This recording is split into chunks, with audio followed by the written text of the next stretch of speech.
പടമൊക്കെ നല്ല അടിപൊളി പടമാണ്.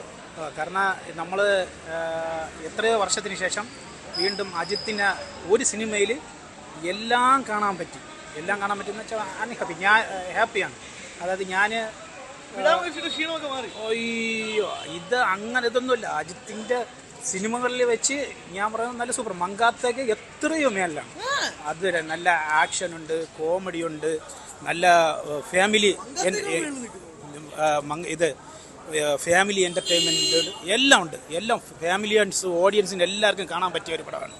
സൂപ്പർ പടമാണ്. അജിത്തിന് അങ്ങനെയല്ല. അജിത്ത് ഒരിക്കലും ഒരു സിനിമയിൽ വൺ മാൻ ഷോ കാണിച്ചിട്ടേ ഇല്ല. അതുപോലെ തന്നെ നമ്മളെ ഈക്വലായിട്ട് നമ്മളെ ഈ അർജുൻ, നമ്മളെ വില്ലനായിട്ട് അഭിനയിച്ച അർജുൻ ദാസിനൊക്കെ കോമൺ വേഷൻ. അതായത് അജിത്ത് ഒരു ഹീറോ ആണെന്നുണ്ടെങ്കിൽ നല്ല കോമഡി എല്ലാം ഉണ്ട്. അതായത് നമ്മൾ ഒരു സിനിമ ബിരിയാണി ദം ബിരിയാണി കഴിച്ചതുപോലെ അതിൻ്റെ അകത്ത് എന്താ പറയുക പോലെ ചിക്കനുണ്ട്, മുട്ടയുണ്ട്, എല്ലാം ഉണ്ട്. ഒരു സിനിമയ്ക്ക് വേണ്ട എല്ലാം ഇത്. കാരണം ഈ സിനിമ കാണുമ്പോൾ നമ്മൾ ഫാമിലി ഓഡിയൻസ് ആയിട്ട് കാണാം, നമുക്കൊരു ഫാൻസ് ബേസിൽ കാണാം, എല്ലാ ഇതായിട്ട് കാണാം. അത്രയ്ക്ക് നല്ല സൂപ്പറായിട്ട് അതിലേക്ക് കൊണ്ടുവന്നിട്ടുണ്ട്. ചിലപ്പോൾ അത് കുറേ കഴിയുമ്പോൾ ചിലവർ ട്രോൾ ചെയ്യുമായിരിക്കും, അല്ലെങ്കിൽ ഇങ്ങനെയൊക്കെ അവൻ വിചാരിക്കുന്നു. എന്ന് വെച്ചാൽ സിനിമയാണ്. സിനിമ എന്ന് പറഞ്ഞാൽ മേക്ക് ബിലീഫ്, അല്ലെങ്കിൽ എന്താ പറയുക, നമുക്ക് കാണാൻ പറ്റാത്ത സ്വപ്നങ്ങൾ സ്ക്രീനിൽ കാണാമല്ലോ. അങ്ങനെ കുറച്ച് ക്യാമിയോസിനെ അദ്വിക്ക് കൊണ്ടുവന്നു. ആരാണെന്നൊന്നും ഞാൻ പറയുന്നില്ല. പിന്നെ റെട്രോ സോങ്, പഴയ തമിഴ് സിനിമയിലെ പാട്ട് കിട്ടില്ലാനായിട്ട് നമ്മൾ ട്രെയിലറിൽ ഒരു സാധനം കണ്ടു. അതല്ലാതെ വേറെ 2-3 പാട്ട് അദ്വിക്ക് എക്സ്ട്രാ ഒളിപ്പിച്ച് വെച്ചിട്ടുണ്ട് സിനിമയിൽ. അതൊക്കെ നല്ല രസമായിരുന്നു. ഔട്ട് ആൻഡ് ഔട്ട് അജിത്തിൻ്റെ ലുക്ക്, മാസ്, സ്വാഗ്, ഹീറോ, അയാളെ ഡയലോഗ് അയാൾ തന്നെ പറയുന്നുണ്ട്, ഞാൻ മാത്രം നന്നായിട്ടിരുന്നിട്ട് കാര്യമില്ലല്ലോ. അപ്പോൾ അതിൽ അയാളെ ക്യാരക്ടർ വില്ലൻ വേഷമൊക്കെ കിടിലായിട്ട് ചെയ്യാൻ പറ്റുന്ന ഒരു ആക്ടറാണ്. അപ്പോൾ അയാളെ ഒന്ന് ഓർമ്മപ്പെടുത്തുന്നതാണ്. ഇങ്ങനെയൊക്കെയുള്ള റോൾസ് അദ്ദേഹത്തിന് ചെയ്തിട്ടുണ്ട്. അത് വീണ്ടും നമ്മൾ പറയാം വൺസ് ദെയർ ഇവിടെ ഗോസ്റ്റ് എന്ന് പറഞ്ഞ പോലെ പുള്ളിയുടെ പഴയകാല പടങ്ങളുടെ റെഫറൻസിനെ ഈ ഒരു ക്യാരക്ടറിലോട്ട് ബ്ലെൻഡ് ചെയ്ത് അടിപൊളിയായിട്ട് എടുത്തിട്ടുണ്ട്. ഞാൻ തറവലി എൻജോയ്. വേറെ ഒന്നും ഞാൻ നോക്കിയിട്ടില്ല. ഭയങ്കര സ്റ്റോറിയോ സ്ക്രീൻ പ്ലേയോ അല്ലെങ്കിൽ ലോജിക്കോ ഒന്നും നമുക്ക് നോക്കേണ്ട ആവശ്യമില്ല. ഔട്ട് ആൻഡ് ഔട്ട് ഒരു 2.25 മണിക്കൂർ അജിത്ത് ഷോ. അതാണ് പടം.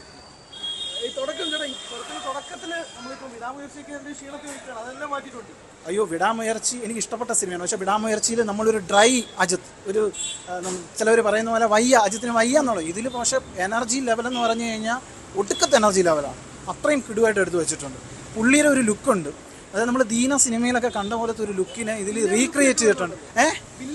എല്ലാ ലുക്കും ചെയ്തിട്ടുണ്ട്. അതൊക്കെ അടിപൊളിയായിട്ട് ചെയ്തിട്ടുണ്ട്. പിന്നെ ഒരു കാര്യം, ഏത് വേഷം ഇട്ടാലും ഭയങ്കര ഒരു സ്ക്രീൻ പ്രസൻസ്, ഭയങ്കര സ്വാഗാണ്. അപ്പോൾ കോട്ടായാലും അല്ലാതെ കളർഫുൾ ഡ്രസ്സായാലും എങ്ങനെ വന്നാലും ഭയങ്കര ലുക്കാണ്. അപ്പോൾ അത് ഈ റീക്രിയേറ്റ് ചെയ്തത് അതിന് അദ്വിക്കിന് കയ്യടി കൊടുക്കണം. കാരണം ഒരു പഴയ ഒരു അജിത്തിൻ്റെ ഒരു എനർജി, സ്വാഗ് കൊണ്ടുവന്നിട്ടുണ്ട്. ഫാൻ ബോയ് എന്ന് ഇനി ഇതിനപ്പുറം ഒരു ഫാൻ ബോയ്ക്ക് ഒരു പടം എടുക്കാൻ പറ്റുമെന്ന് പറഞ്ഞാൽ പഴയ പടങ്ങളുടെ റെഫറൻസ് അത്രയും കിടിലായിട്ട് ചെയ്തിട്ടുണ്ട്. ഞാൻ ഫുൾ ഹാപ്പി. അത് ഞാൻ പറഞ്ഞു. അപ്പോൾ റെഡ് ഡ്രാഗൺ ഫ്ലാഷ് ബാക്കിൽ പുള്ളി കൊണ്ടുവരുന്ന ക്യാമിയുണ്ട്. നിങ്ങൾ ആരും വിചാരിക്കൂല. നിങ്ങൾ ഇനി ആരെങ്കിലും ഇത് പറയാതെ നിങ്ങൾ ഈ ആരെങ്കിലും ഈ പേര് പറഞ്ഞാൽ മാത്രം നിങ്ങൾ എന്ന് പറഞ്ഞാൽ ആ ക്യാമിയ കൊണ്ടുവന്നിരിക്കുന്ന ആർട്ടിസ്റ്റ് എന്നല്ല, കുറേ എന്താ പറയുക ഇൻ്റർനാഷണൽ തലത്തിലുള്ളൊരു സാധനത്തിനെ അജിത്തിൻ്റെ ഗാങ്സ്റ്ററായിട്ട് കൊണ്ടുവരിക എന്ന് പറഞ്ഞാൽ അത്രയും സിനിമാറ്റിക് ലിബർട്ടി അയാൾ എടുത്തിട്ടുണ്ട്. സിനിമയല്ലേ, അതുകൊണ്ട് നമുക്ക് ഏത് ലെവലിൽ വേണോ സ്വപ്നം കാണാം. പിന്നീട് നമ്മൾ പറയും പക്ഷേ ഇങ്ങനെയൊക്കെ എന്ന് പറഞ്ഞാൽ അത്രയും വലിയൊരു ഗാങ്സ്റ്ററായിട്ടാണ് ഈ കഥാപാത്രത്തിനെ കൊണ്ടുവന്നിരിക്കുന്നത്. അത് കിടിലനായിട്ട് ചെയ്തിട്ടുണ്ട്. സത്യം പറയാമല്ല, തമിഴ്നാട്ടിൽ ഈ പടത്തിൻ്റെ ഓറ എനിക്ക് ആലോചിക്കാൻ പറ്റുന്നില്ല. കാരണം ഇവിടെ ഏരസ് പക്ഷി തന്നെ അന്യായ ഫീലായിരുന്നു.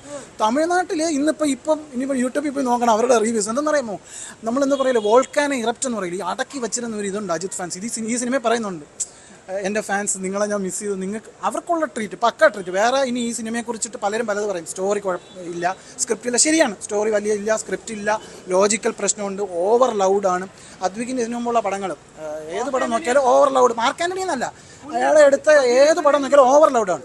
അപ്പോൾ ഒരു അയാൾക്ക് ഇഷ്ടപ്പെട്ട ഒരു താരത്തിന് അയാളെ കൈ കിട്ടുമ്പോൾ അയാൾ എങ്ങനെയൊക്കെ എടുക്കുമെന്ന് അറിയാമല്ലോ. ഭയങ്കര സ്റ്റൈലിഷായിട്ട് എടുത്തിട്ടുണ്ട്. പിന്നെ അതിൽ അടിച്ചു പൊളിക്കാനുള്ള കുറേ സാധനം ഉണ്ട് കേട്ടോ. റെട്രോ സോങ്, അതിൽ എനിക്ക് ഒരു സോങ്ങിൻ്റെ പേരൊന്നും ഞാൻ പറയുന്നില്ല, ഞാൻ ഭയങ്കര ഇഷ്ടപ്പെട്ടൊരു സോങ്ങാണ്, കമലഹാസൻ്റെ സോങ് എന്ന് പറയാം. ആ സോങ്ങിനെ ഇവിടെ കൊണ്ടൊന്ന് പ്ലേസ് ചെയ്തൊരു സ്ഥലമുണ്ട്. അതൊക്കെ രോമാഞ്ചം.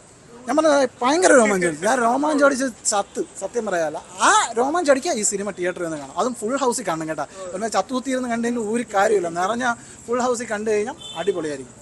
100% സാറ്റിസ്ഫാക്ഷൻ. 11 വർഷത്തിന് മങ്കാത്തയ്ക്ക് ശേഷം ഞങ്ങൾ പ്രതീക്ഷ ഒരു പടം കിട്ടിയ പടമാണ്. ഫാൻസിന് വേണ്ടി മാത്രം. സെക്കൻഡ് ഹാഫ് ഞങ്ങൾ ഓപ്പണായിട്ട് പറഞ്ഞുതരാം. ഞങ്ങൾ പ്രീമിയർ ഷോ US-ലേക്ക് വന്നോണ്ട് ഓപ്പണായിട്ട് പറഞ്ഞു, നമുക്ക് നെഗറ്റീവാണ് എല്ലാവരും സൈഡിൽ നിന്ന് വന്നത്, ഒരു ആവറേജ്. പക്ഷേ പടം കണ്ട ശേഷം അവന്മാർക്ക് പടം കാണാமல் അറിഞ്ഞുകൂടുന്നത്. പക്ഷേ ഫുൾ പോസിറ്റീവ് വൈബ്. നിങ്ങൾ മാർക്ക് ആന്റണി കണ്ടല്ലോ, അതിന്റെ ഡബിൾ ഇരട്ടിയാണ്. ഒരു മാസ് നടനെ എങ്ങനെയാണോ നമ്മൾ കാണിക്കുന്നത്. ഇപ്പോൾ ഇവിടെ ലാലേട്ടൻ്റെ ഒരു മമ്മൂട്ടി പോലെ അവിടെ വിജയ് അജിത്താണ്. അപ്പോൾ അത്രയ്ക്കൊരു മാസ് നടൻ്റെ മാസ് സിനിമ.